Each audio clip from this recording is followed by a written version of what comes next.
नमस्कार मित्रांनो, आज आपण अशा एका सिनेमाबद्दल बोलणार आहोत जो सिनेमा अजून ऑफिशियली अनाउन्स सुद्धा झालेला नाही, पण तरीही तो आधीच वादाच्या भोवऱ्यात अडकणार असं दिसतंय. होय, आपण बोलतोय लावणी सम्राज्ञी विठाबाई नारायणगावकर यांच्या आयुष्यावर येणाऱ्या सिनेमाबद्दल. आता सगळ्यात आधी तर एक महत्त्वाची गोष्ट, या सिनेमाचं तसं अजून कुठलंही ऑफिशियल अनाउन्समेंट झालेलं नाही, पण सोशल मीडियावर व्हायरल होत असलेल्या बातम्यांमधून आणि विठाबाईंच्या कुटुंबियांनी केलेल्या काही व्हिडिओतून या सिनेमाची चर्चा जोरात सुरू झाली होती. आणि या चर्चेतून जे काही समोर आले ते खूपच इंटरेस्टिंग आहे. हा सिनेमा दिग्दर्शित करत आहेत छावाचे दिग्दर्शक लक्ष्मण उतेकर. तर या सिनेमाला म्युझिक असणार आहे आजी अतुल यांचं, आणि यात विठाबाईंच्या भूमिकेसाठी श्रद्धा कपूर ह्या काम करणार आहेत. आता इथपर्यंत सगळंच भारी वाटत असेल, पण खरा ट्विस्ट आता येतो. माहितीनुसार या सिनेमाचं चित्रीकरण बऱ्यापैकी पूर्ण झालंय. नाशिक, पुणे, कोल्हापूर अशा वेगवेगळ्या ठिकाणी या सिनेमाचं शूटिंग पार पडलंय. पण जिथे अशा प्रकारचा सिनेमा येतो तिथे वाद हा येणारच. आता जे समोर आले ते थोडंसं सिरियस आहे. विठाबाईंच्याच कुटुंबियांनी या सिनेमाबद्दल थोडी नाराजी व्यक्त केली आहे.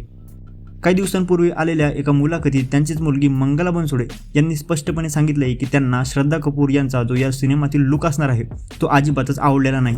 परवाच्या श्रद्धा कपूरचं ते लुक पाठवला. विठाबाई तशी नटत नव्हती, स्वतः मी आहे ना, जाती जिवंत मी साक्षाला आहे ना. विठाबाई अशी नटत नव्हती, ते लुक वेगळा आहे. तो लुक वेगळा तिने केलेला आहे. लक्ष्मण उतेकरांना फोन केला होता. ते म्हटले ताई आम्ही तुम्हाला भेटायला येऊ, तुम्ही करताय माझ्या आईचं नाव लौकिक, मला आवडलं, पण आम्हाला विचारून करा. आणि या सिनेमाची जी कथा घेतली गेली आहे ती आहे योगीराज बागुल यांच्या तमाशा विठाबाईंच्या आयुष्याचा या पुस्तकातून. पुस्तक आहे ना ते बागुल, राजा बागुल ते रॉंग आहे पुस्तक. केस केली होती आम्ही. पिक्चर काढणार लोकांना एवढीच विनंती की तुम्ही खरी स्टोरी माझ्याकडनं घ्या, पुस्तकावर जाऊ नका. तर तमाशा विठाबाईंच्या आयुष्याचा या पुस्तकात अशा काही गोष्टी लिहिल्या आहेत ज्यावर विठाबाईंच्या कुटुंबियांचा आक्षेप आहे, आणि त्यांना तीच भीती आहे की त्या गोष्टी या सिनेमात दाखवल्या जातील. म्हणूनच जे कुटुंब आधी या सिनेमासाठी उत्सुक होतं तेच आता नाराज आणि निराश दिसत आहे. आता यापुढे काय होणार? हा सिनेमा अनाऊन्स होण्याआधीच वाद वाढणार का, की मेकर्स काही बदल करून हा विषय शांत करतील, की पुन्हा एकदा सिनेमॅटिक लिबर्टीचा मुद्दा पुढे येणार? एक गोष्ट मात्र नक्की आहे, जर हा सिनेमा योग्य पद्धतीने बनवला गेला तर तो फक्त एक सिनेमा नाही तर मराठी संस्कृतीचा एक मोठा अभिमान ठरू शकतो.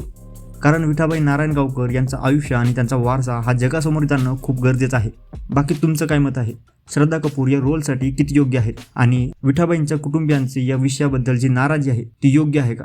तुमचं मत कमेंटमध्ये नक्की कळवा. त्यामुळे आमचे म्हटल्यानंतर आम्ही केस करणारच की. कळले कुणाला?